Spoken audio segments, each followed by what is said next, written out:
Assalamualaikum warahmatullahi wabarakatuh. Waalaikumsalam. Nama saya Muhammad Rizal Aditya dari kelas 11 TKJ A.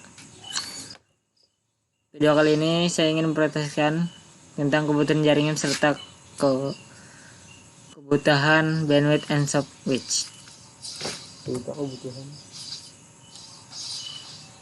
Yang pertama, apa itu satelit? Satelit adalah benda yang orbit benda lain dengan periode revolusi dan rotasi tertentu. Ada dua satelit, yaitu yang pertama satelit alami. Satelit alami ini adalah satelit yang memang berasal dari alam. Contohnya bulan, yaitu satelit alami bagi bumi. Selanjutnya satelit buatan. Satelit ini adalah satelit yang dibuat manusia.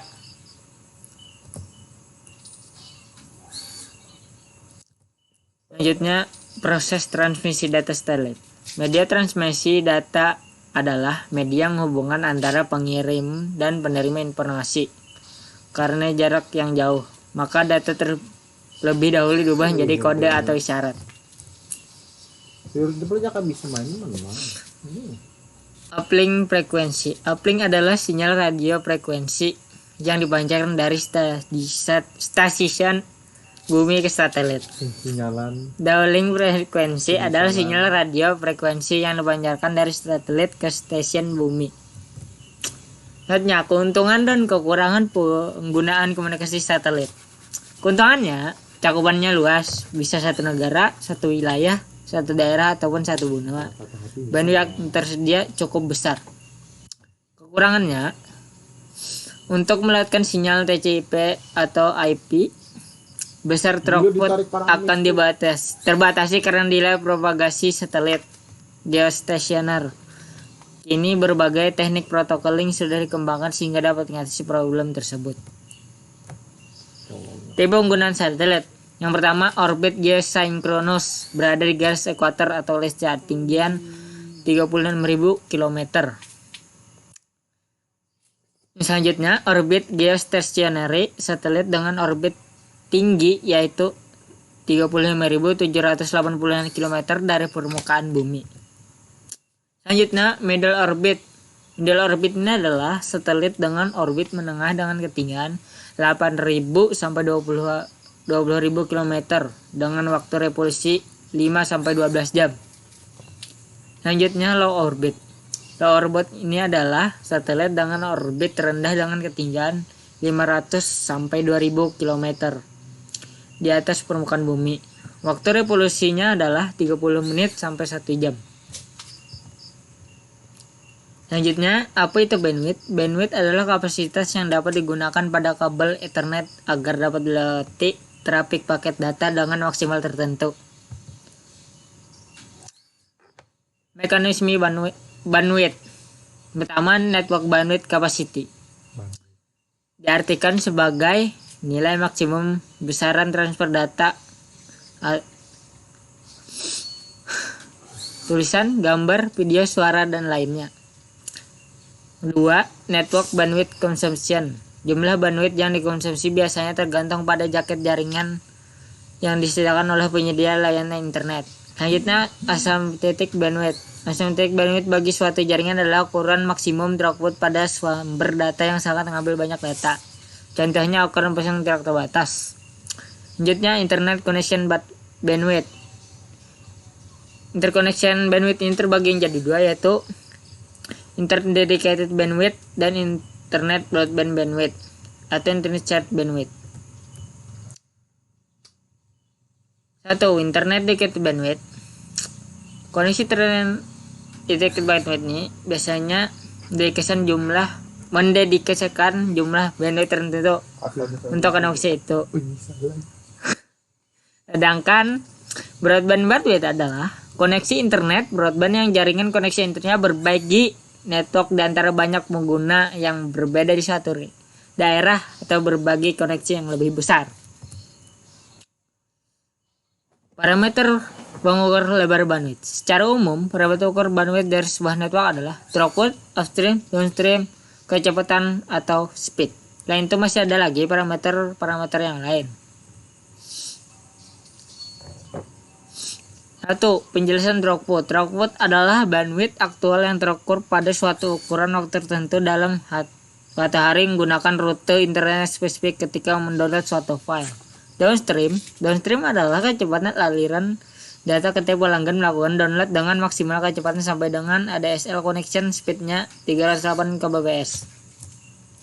Upstream adalah kecepatan aliran data ketika pelanggan melakukan upload dengan maksimum kecepatan sampai dengan 64 kbps. Kecepatan atau speed. Berikut ini beberapa cara sederhana untuk mengukur kecepatan internet. Pertama, menggunakan tool bandwidth test seperti speedtest.net. Ini cara yang mudah dalam mengukur kecepatan akses internet Anda. Yang kedua, menggunakan software bandwidth meter. Ada berbagai macam software untuk menggunakan bandwidth internet yang diinstal komputer. Misalnya saja Deometer. Dengan tool ini dapat mengukur kecepatan internet Anda. Kebutuhan bandwidth. Share bandwidth atau koneksi internet broadband bandwidth adalah koneksi yang biasanya digunakan di rumah, di mana kecepatan performanya dibagi ke setiap pengguna perangkat. Bagian bandwidth adalah layanan di mana penyedia ISP atau mendasarkan jumlah bandwidth tertentu untuk koneksi itu. Selanjutnya, kalau kualitas koneksi. 1. Jenis service pada TCP atau IP. Pengiriman file transfer. File transfer protokol FTP memungkinkan user dapat mengirim atau menerima file dari komputer jaringan. Remote login. Kata terminal protokol telnet mungkin user untuk melakukan login ke dalam suatu komputer dalam jaringan. Komputer mail atau protokol yang digunakan SMTP, Simple Mail Transfer Protocol untuk pengiriman email. POP, Post Office Protocol, dan IMAP, Internet Message Access Control untuk menerima email. MIME atau MIM, Multiple Internet Mail Extension untuk mengirim data selain teks. Network File NFS, layanan akses file jarak jauh yang memungkinkan untuk mengakses file pada jaringan jarak jauh. Remote Execution memungkinkan user untuk menjalankan suatu program dari komputer yang berbeda. Name servers, nama database alamat yang digunakan pada server. IRC, Internet Relay Chat, memberikan layanan chat. Streaming atau layanan audio dan video. Jenis lain yang langsung olah data diterima tanpa ngolah data selesai dikirim. Apa itu cost dan faktor yang mengurangi cost? Cost adalah kemampuan dalam menjamin pengiriman arus data penting atau dengan kata lain kumpulan dari berbagai kriteria performansi yang menentukan tingkat kepuasan pengguna suatu layanan. Faktor yang mengaruhi cost terbagi menjadi 4, yaitu delay. Terbagi menjadi 4, yaitu yang pertama ada delay. Delay merupakan keterlambatan dalam waktu transmisi data pengirim dan penerima. Satuan dari delay adalah second atau detik. Kedua adalah delay variation, adalah perbedaan dalam keterlambatan satu arah ujung ke antara paket yang dipilih dalam aliran dengan setiap paket yang hilang diabaikan. Ketiga ada paket loss. Paket loss terjadi ketika satu atau lebih paket data berjalan melalui jaringan komputer gagal mencapai tujuannya. 4. Paket recording adalah pengiriman paket data dalam urutan yang berbeda dari pengirimannya. 3. Komponen pendukung cost. Pada manajemen cost ini dapat menjadi beberapa komponen pendukung di dalamnya, seperti bandwidth allocation, application priority, streaming priority, paket scheduling, dan monitoring. Menganalisis throughput, delay, dan paket loss. Menghitung throughput. Rumus untuk menghitung nilai throughput adalah jumlah data yang dikirim per waktu pengiriman data.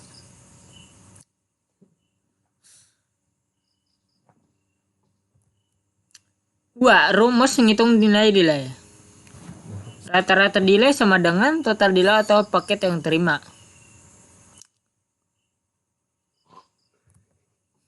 Terus untuk menghitung paket loss. Data yang dikirim paket data yang dikirim sampai paket yang terima per paket data yang dikirim kali 100%. Apa itu switch? Switch merupakan entitas berbagai software yang menjadikan fungsi kontrol panggilan pada jaringan IP atau internet protokol. Fungsi switch sebagai berikut. Satu, memiliki fungsi switching. Yang kedua, fungsi kontrol. Yang ketiga, fungsi penginstalan pensinyalan. Yang keempat, fungsi interface. Switch terdiri atas beberapa komponen berikut. Satu, media gateway controller atau MGC. MGC atau plugin merupakan komponen utama dalam switch. Berfungsi untuk meninjau semua bagian dari komunikasi serta mengatur elemen-elemen jaringan lain menjemput jaringan yang lainnya. Dua, application server atau AS. Aplikasi server adalah sebuah entitas atau profesi eksekusi aplikasi. Media server. Switch harus dapat mengatur trafik panggilan dengan minimal 4 juta BHC. Business Hosted Communication. 4. Signaling Gateway. Signaling Gateway adalah komponen jaringan bertanggung jawab untuk mentransfer pesan pensinyalan antara node pensinyalan saluran umum berkomunikasi menggunakan protokol dan informasi yang berbeda. 5. Media Gateway. Media Gateway adalah perangkat atau layanan yang berbeda aliran media telekomunikasi yang berbeda. Selanjutnya, layanan dimiliki subnet. 1. Call transfer adalah mekanisme telekomunikasi yang memungkinkan pengguna untuk memindahkan panggilan telepon yang ada ke telepon lain. 2. Hunting group dalam telepon perburuan garis adalah metode pendistribusian panggilan telepon dari satu telepon ke kelompok beberapa saluran telepon. 3. Call forwarding. Pengalihan panggilan adalah fitur telepon dari berbagai sistem switching telepon yang mengalihkan panggilan telepon ke tujuan lain. Ya, mungkin misalnya ponsel atau nomor telepon lain di pihak lain yang dipanggil dipinggirkan tersedia. 4. Conference call. Panggilan konferensi adalah istilah yang menggunakan panggilan yang menghubungkan 3 atau lebih saluran telepon dalam waktu bersamaan. 5. Abbreviated dialing. Adalah fitur untuk meringkatkan proses dialing dengan nomor singkatan yang terdiri dari 1 sampai 2 digit saja. 6. Call waiting. Panggilan tunggu adalah layanan telekomunikasi yang ditawarkan oleh penyedia layanan telepon kepada pelanggan, di mana pelanggan dapat menangguhkan panggilan telepon yang sedang berlangsung untuk menerima panggilan tersebut. Apa itu call line identification atau CLIP? Adalah layanan telepon tersedia dalam sistem telepon analog atau digital, termasuk voice over atau IP, yang mentransmisikan nomor telepon penelpon ke peralatan telepon pihak yang dipanggil ketika panggilan sedang diatur. Sekian dari saya, terima kasih.